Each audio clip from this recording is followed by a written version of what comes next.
I'd like to welcome everyone to the budget presentation for FY26 for the Maple Run Unified School District, pre-kindergarten to 12th grade. Next slide, please.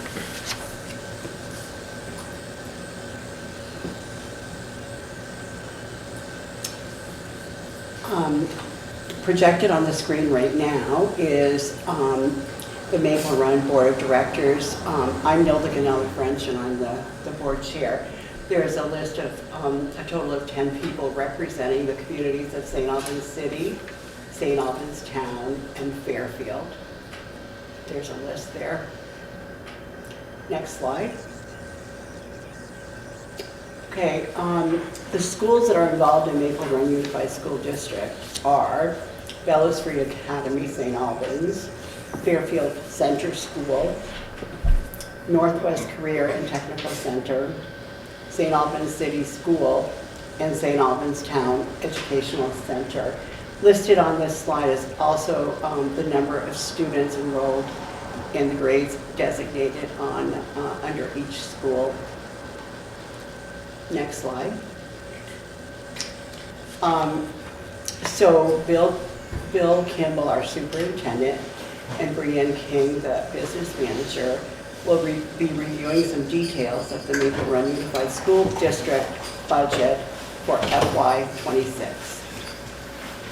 Thanks, Nelda.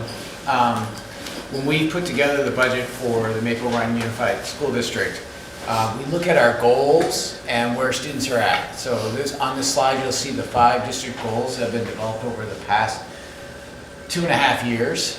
2 years ago, we brought together a community from all 3 of our municipalities, students, staff, community members, parents, and landed on these 5 goals of rigorous academics and expectations, consistent policies to address bias and behavior, support services for students and families, opportunities for family and community engagement, and community education and action on inclusion.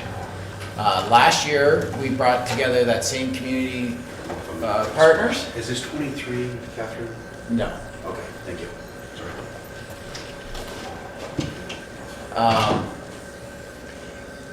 Brought together a group of stakeholders that include that same list of students, parents, community members, board members, staff, and wrote a strategic plan to address these 5 areas. And the board, when we were charged to put together a budget, asked us to make sure that we kept these goals in mind. So if we can go to the next slide. So once we looked at our goals, we started to look at our success measures, and this is a dashboard that we presented to the board last fall. Our performance this past fall and the difference from the previous fall, and then our 3-year growth rate. And we've had some exceptional growth while we're still not necessarily hitting our goals, which you'll see in the left-hand column. For attendance, our goals was 70%, and we've grown about 35% since 2021 for kids on track for attendance. And on track means 9 or fewer absences. So that's less than missing 5% of the school days. For behavior, it's 85% of our kids on track, and that means 4 majors or less during the school year. And right now, 96% of our students in Maple Run are on track for behavior, for what we call for our benchmark for that. That's actually down a little bit from last year, but at the same time, over the past 3 years, that's a 21% increase in growth for kids on track for behavior. Our other 2 places that we're making some really good growth is literacy and math. You'll see that we have 50% is our target for the percentage of kids on grade level instruction for pre-K through 12. This fall we had, you'll see 37% for literacy and 32% for math. You can see those had some substantial growth from last fall of 12 and 22%. But our growth rates over that time have been over 60%, for 3 years it's been over 60% for literacy and 225% for math. I can tell you that we just saw the winter growth rates,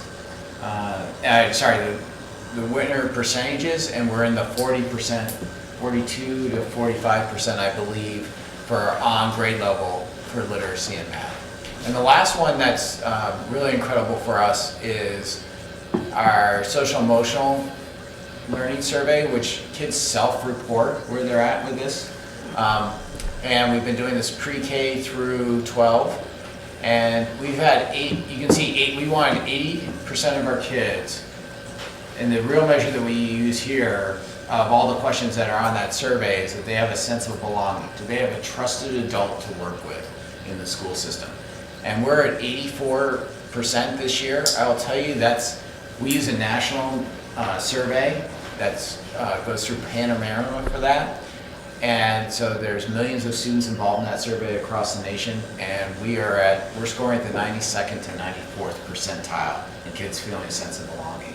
And once that really improved 2 years ago, that's when we started to really see our academic growth skyrocket. So, next slide. So we take I'll turn it over to Brianne King. So this slide right here is the expense budget for FY26, which is $77,757,499. This is only an increase of $1.5 million, which is a 2% increase over the FY25 current budget this year. As you can see on this slide, the estimated spending per pupil spending is $15,007. Which is what it costs to educate each one of our students, each one of our pupils. On the ballot language number 4, it will show on the ballot language that it's a 5.11% increase over the previous year. That 5.11% increase is due to the drop in numbers of the students who were on did qualify for free and reduced lunch. They no longer qualified due to the COVID Medicaid drop-off from those students. So it's showing that there's a big reduction in our long-term weighted average daily membership of our students because students are not weighted as just one FTE.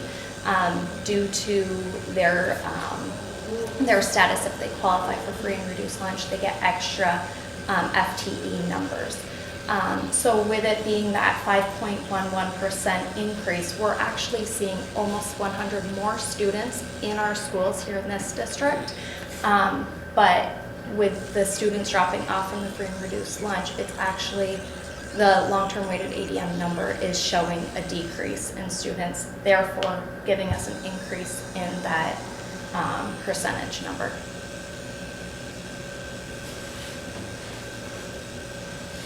Next slide, sorry. So on this slide, we just have it broken out as to what it costs for the regular education, special education in Northwest Career and Technical Center. So the regular education is a little over $54 million. This also includes IT services, central office staff, facility staffs, and the teachers. The special education is the pre-K through 12, which is $18 million. And that is for special educators, para-educators, also special ed students who are outplaced to other services or other schools. And then the Northwest Tech Center, that's a $4 million budget. The Tech Center actually has the lowest budget in the state of Vermont for tech centers. Next slide. So this pie chart represents our FY26 budget. So seeing this, you will see that 76% of our budget is salary and benefits. 3% of our budget is contracted services, which includes trash and snow plowing. 13% of our budget is tuition, transportation, and property services. That also includes students who are needing to be transported to outplacements if they are not attending our schools but they're in our LEA. We have to pay for transportation to bring them to one of the schools that they're attending. 7% of the budget is supplies and equipment, which also includes the facility supplies that we have. And then 1% of the budget is the dues, fees, and the debt. And that's the bonds that we hold for the school district. Next slide.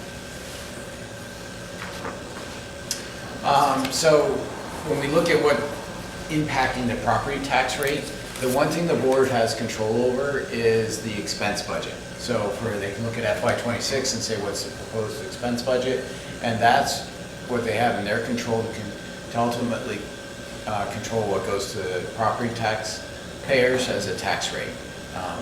To get to that tax rate, we take out what we call our local revenues. So those come out of the expense budget, and that remaining amount is education spending. From there, Bree talked about our long-term weighted average daily membership. That's used to calculate what's the spending per pupil. As we saw in the previous slide, it was around $15,007. And then the state, on December 1, the governor gave us the treasurer gave us estimate of what a dollar on the tax rate would yield. We call it the yield rate, and that came in a lot lower than last year. And so with that, we're able, once we know that yield rate, we take the 15,007 and divide it by the yield rate, and that gives us our equalized homestead tax rates. But the one thing the board has control over is the expense budget. Everything else is controlled by someone else, whether it's state government, the legislature, and setting the property dollar yield equivalent, or the long-term weighted average ADM is controlled by how many students and what their attributes, as Brianne was talking about with free and reduced lunch to be an example, but there are other ones as well. So we can go to the next slide.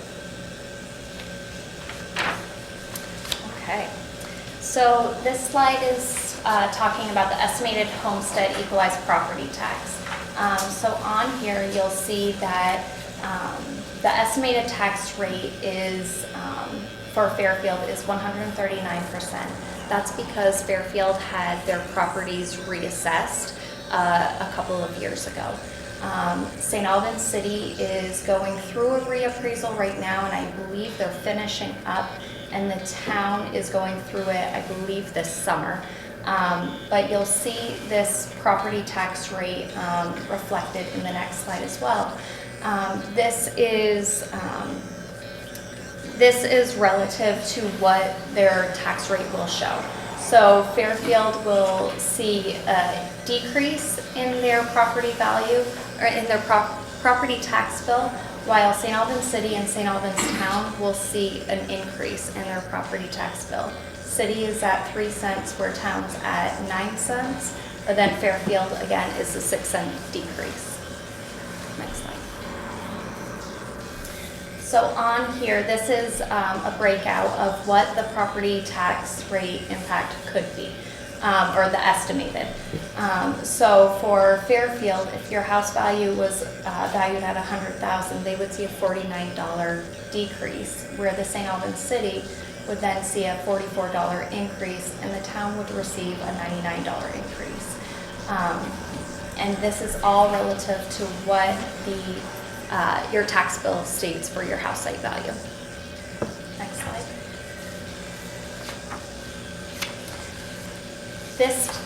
This slide is showing the income sensitivity tax cap, and then this is representative of if your income is within one of these brackets, your taxes would be capped at the numbers on there. So if if your income was $50,000, your tax cap would be $1,190, which is a $25 increase over last year. And this number goes up to $115,000 in the income bracket field. We just didn't have enough room to list all of those numbers. Next slide. So on the ballot this year, there will be 4 articles. The first article is to elect 3 directors, one from Fairfield, one from St. Albans, and one from St. Albans Town, and one from St. Albans City. All those are 3-year terms. The second article allows the school district to borrow money, not in excess of the anticipated revenue. This is something that we have every year. It's a way of being able to fund the district if we have a cash flow problem. And that's something that we've had, that's traditionally on the electorate needs to approve that, so the district can borrow money in lieu of taxes, receipts. We can go to the next slide. The third article is asking the electorate to authorize the board of directors to transfer any unspent fund balance into a capital plan, which we've been doing for since the inception of Maple Run. And that the board of directors can use that for capital improvements or operations for Maple Run School District. And the last one, Article 4, which I want to make really clear, last year the legislature voted to put in exact language that we cannot change. This is about the budget. So the only thing that we add in there is the actual number of the budget, which is $77,757,499. And we have to put in the amount of spending per long-term weighted average daily membership, which is $15,007, and the percent change. And I just want to reiterate what Brianne said earlier. We're actually increasing the number of kids in our district, but because of the way families are taken off the rolls for free and reduced lunch, which was changed this past year, is lowering our long-term weighted average daily membership, which is giving us a 5.11% increase in spending per pupil. It's not that we only have a 2% change in our expenditure budget, and we can't explain that on the ballot, but we want to make it really clear that that's coming from the free and reduced lunch change. It's not actually coming from our actual pupils that we have in school, or students we have in school. Next slide. So, election vote is on Tuesday, March 4th, 2025. We have 3 places that you can vote. St. Albans City residents will vote at City Hall. St. Albans Town residents at the Collins Burley Sports and Fitness Center, and Fairfield residents at the Fairfield Center School. All 3 voting locations are open from 7 a.m. to 7 p.m. I'd like to take this opportunity to thank you all for coming to this presentation.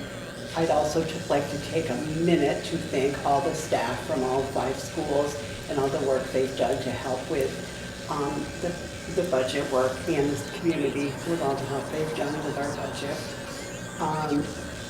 And if you have any questions, this presentation will be posted on the Maple Run website, and also you can call the Maple Run Unified School District and ask for Bill Kimball, and he'll help you with any questions, or you can ask me too, and I'll find the answer and get back to you.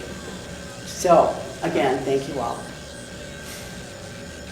You want to take it off the slide and see if we have any questions? This is the opportunity for anyone who has any questions to ask questions. We'd love to hear from you and try to clarify any questions you had. So can you give me a sense of kind of the average over the last 3 years that's been moved over into capital reserve? We put, so 2 years ago, we put $2 million in. Last year, we put $844,000 in. And I don't know the number for the year before that, but I think it was around 1.5 to 2 million. Yes. So you're coming closer to that mark of Yes. spending what you're budgeting. Yes. Absolutely. We're getting actually pretty tight, because to run that close a margin, we could go into the negative, because we could have some healthcare or something because that we, so that's actually really good. That's less than 1. We're almost less than 1%. The one thing that really helped us out before was the ESSER funding. Having all of that extra money to use to supplement, I think that was a big contributor to what we were able to put into the capital reserve. Yeah, you've got less than $1 million going in on a $75 million budget. Any other questions? On your presentation, you had the SCLA. What does the S stand for?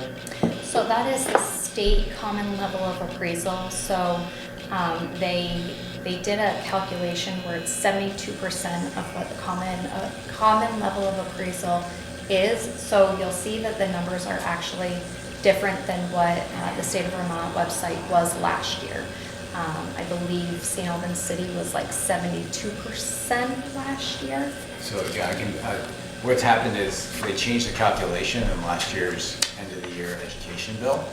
So they take the municipality CLA and divide it by the state average, which is 72%, and that's what you get for a percentage. So both the city and town CLA is below 72%, and Fairfield's around 100.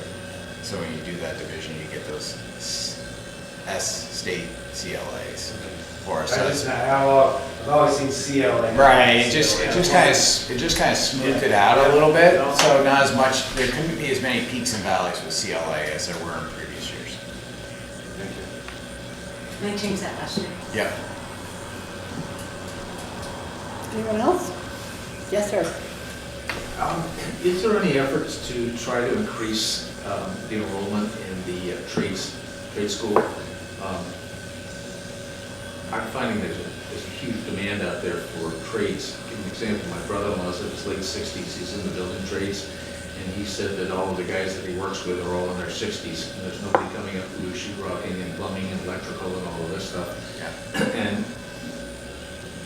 I did a short stint on the school board, and when I went around and knocked on doors, when I was contemplating running again, I presented the idea of expanding the trade center, and geez, everybody had knocked on top of it. It was a great idea, but I don't see any movement towards that. I know the governor talked about it, thought it was a great idea, but is there anything in bricks and mortar or staffing? Well, or that's anything? exactly what it's going to take, is bricks and mortar. We are, all but 2 programs have waiting lists for enrollment at Northwest Career and Technical Center. It's really well enrolled. The problem is we're property bound up there. The only way to go is to build upward, and that's multiple millions of dollars. So we're really limited for space, and either bringing on new programs or expanding programs. And so, I mean, some of our programs have quite hefty wait lists. Not just 10 kids, 20, 30, 40 kids that want to get in. Do you need bricks and mortar, or can you do that with leasing? We could do it with leasing. I mean, that's something we could look at as well, but we need space. We need physical space. So, yeah. All right, so I'm saying instead of having to build a whole new tech center, are there programs that you could locate into some building that may be vacant currently in St. Albans? We could. One of the issues of that is the ancillary supports that have to be there when they're not all on the same campus. There's other things that happen besides just the program, and you need people that provide that support. So we'll have higher costs for those support costs. Not that it couldn't be done, it's just those are the pieces that we've been trying to weigh out, is that if we branch out, and one of the things the Burlington school system's going through because they lost their high schools, they've got their tech center all over town. It's costing them a lot more in support costs from what I hear from the superintendent. I don't have the actual numbers, but it's a lot of jumping in cars, a nurse running from one place to another, or a guidance counselor, or an English teacher who's embedding English instruction into the trades, into the work. Is there any hope out there that we would see this program expand? Or is it just?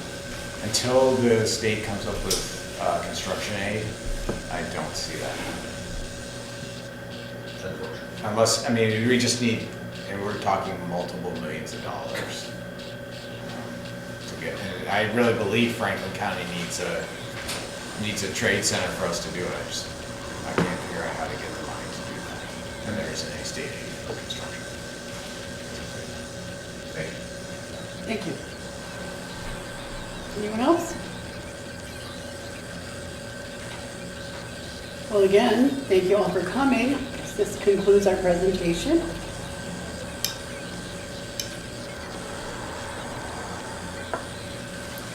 Thank you. Thanks.